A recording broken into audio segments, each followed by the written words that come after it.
A lot of Black Americans dream about reconnecting with Africa, but sometimes when we finally visit, there's a cultural clash that we didn't expect. So today I'm breaking down the 7 things Black Americans need to understand about Africans. If you're thinking about traveling, living, or even just connecting with the continent, then this is for you. Welcome back to the channel. It's your boy, Expat D. We talk about life abroad, culture, and the real conversations that connect us. And I want to think that it's important we clear up some misconceptions because understanding is the first step to bridging the gap. So let's get into it. Okay, here's number 1. Africa is not a country. Africa is not a country. Okay, it sounds obvious, but you'd be surprised how often it gets overlooked. Africa has 54 countries, thousands of languages, and countless traditions. Kenya is not Ghana. Ghana is not Nigeria. Nigeria is not South Africa. Each country has its own vibe, laws, and culture. So don't expect a one-size-fits-all experience. So what I think this stems from is the fact that we really, as Black Americans, do not trace our roots back to Africa. And so when we look at Africa, we don't even know where to start. We just know that our lineage is there somewhere. So it's just it's almost like it's a idea, right? It's almost like something spiritual to us. It's Africa. But we don't, the majority of us, we can't say Nigeria or Ghana or Kenya. Like we can't pinpoint a particular country. It's pretty much the continent, but we kind of associate it all at being one thing. It's just black, like land of black, black, I'm black, Africa. So that has to do with us not being able to trace our roots back.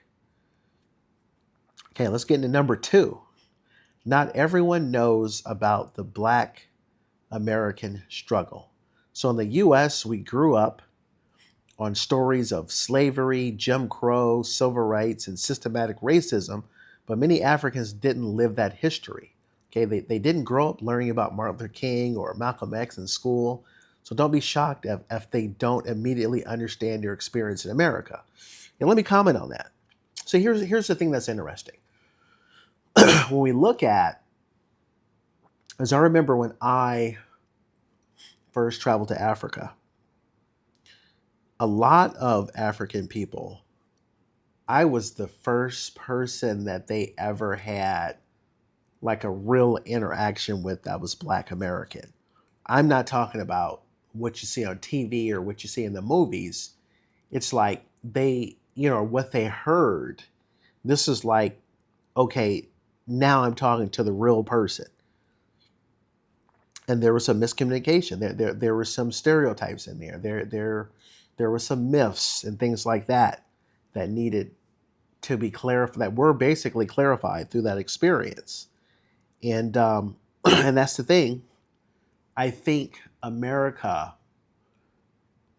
because it's such a popular country, and because one of their biggest exports is the media,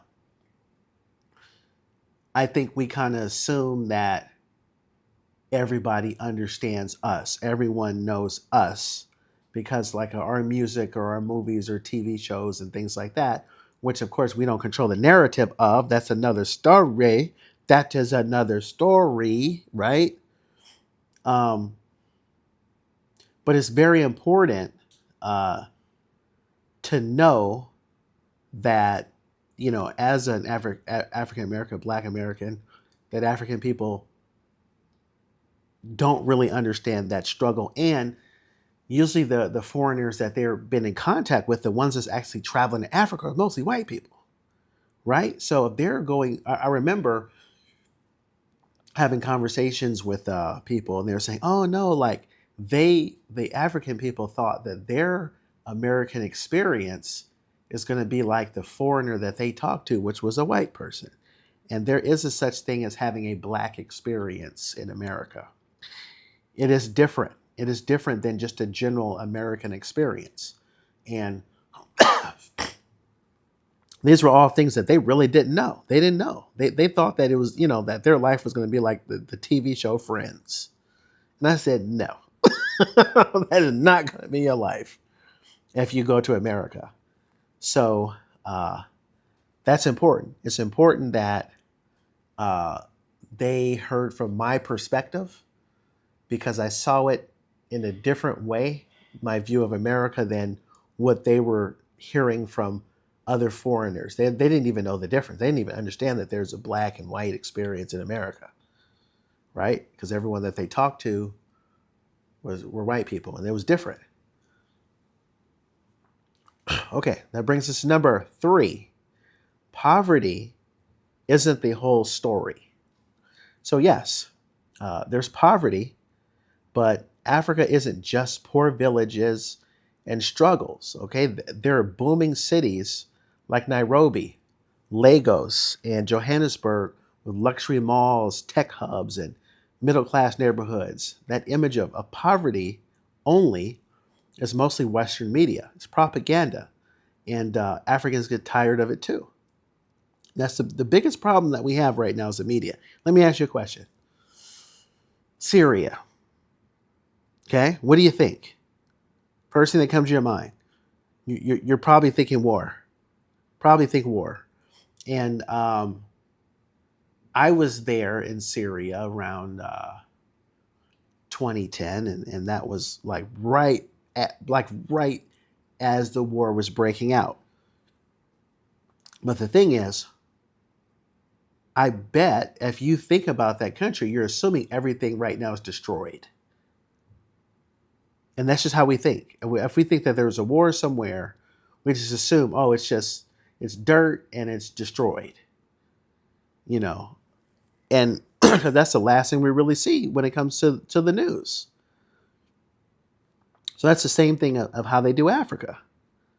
They when you look at the big movies, the big TV shows and things like that, they keep things stuck on poverty. When they look at the commercials that say, "Oh, feed a kid, feed a kid $1 a day, and you'll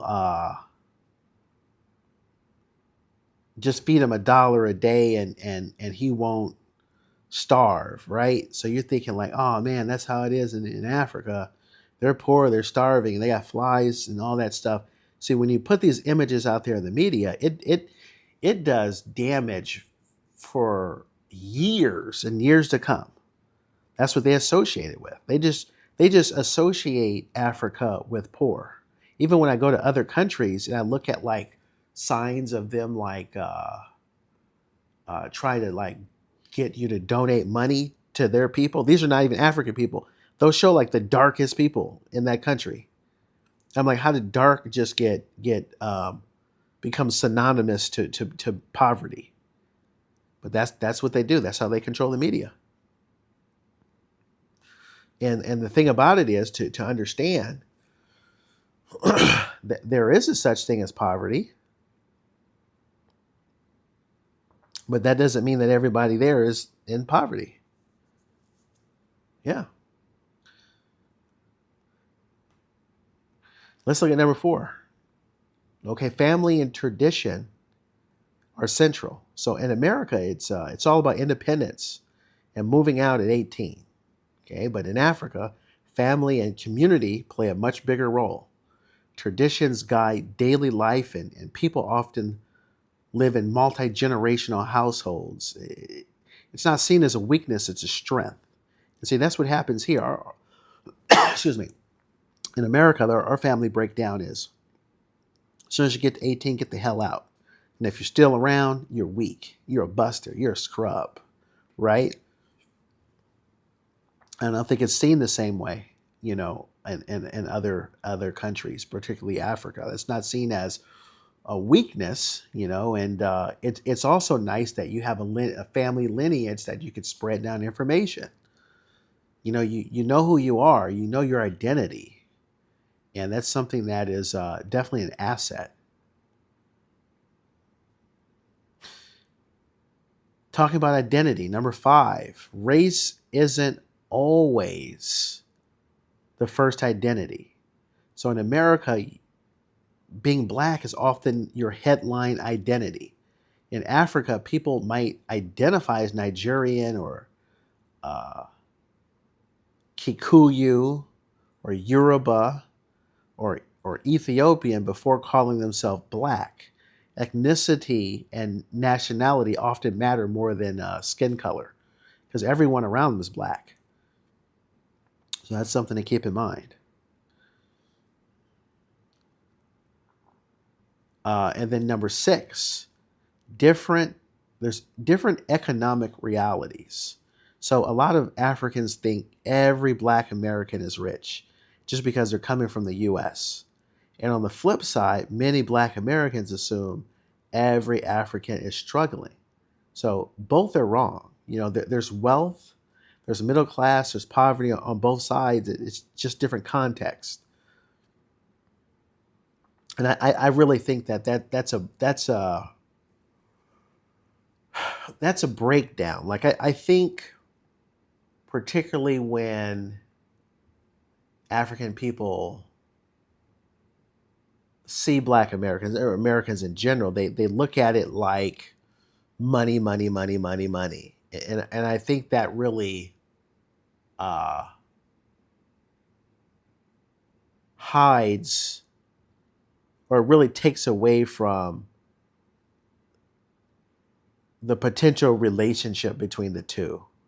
Everything it's basically just like a come up. I see a lot of that where they look at things like, okay, they got money. It's basically the bottom line is money, and I think that's an area that I think if each side understood each other better, there'd be a lot more breakthroughs. But I feel like a lot of times, being a foreigner in Africa, it's like basically money over everything. It's like kind of cutthroat.